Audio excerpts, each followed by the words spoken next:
When you see Utah, when you say they were a perfect blonde smiling family, they were Mormon, you know it's gonna go down. Hi guys, welcome back to Sassy Jen Recommends. I recommend things you should watch. If you always have to watch, follow me because I just might recommend something you want to watch. This one is called Ruby Franke, Devil in the Family, The Fall of Ruby Franke. This one's available to watch on Disney Plus, and this is the Ruby Franke documentary. This is probably the third Ruby Franke documentary, podcast, whatever I've recommended to you, because as we know, I'm obsessed with Mormons and I'm obsessed with like true crime, and this is one of these stories that like since before this one was arrested, I've been watching this happen. Since before she was arrested, I have been following this story. Ruby Franke first became well known on YouTube as a YouTube family with page 8 Passengers.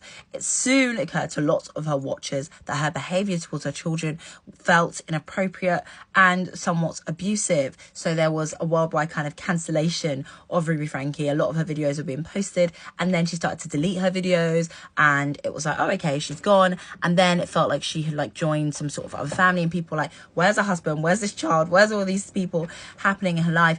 And then shockingly, in 2021 I think it was, one of her children turned up at a neighbor's house, not even her neighborhood, very emaciated, and saying that he had been beaten and kept in torturous conditions.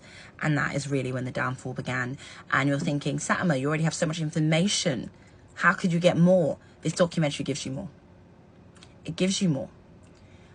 Basically, it's a Mormon family, which is why there's so many of them, and they basically joined a cult within I'm not going to call Mormons a cult on there, a cult within an obviously already controversial group.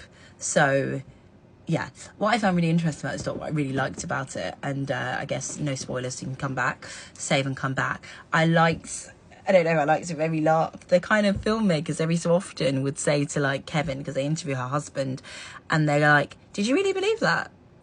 And it's like, what you're forgetting is that this is a man of God in whatever way it is. He is incredibly religious.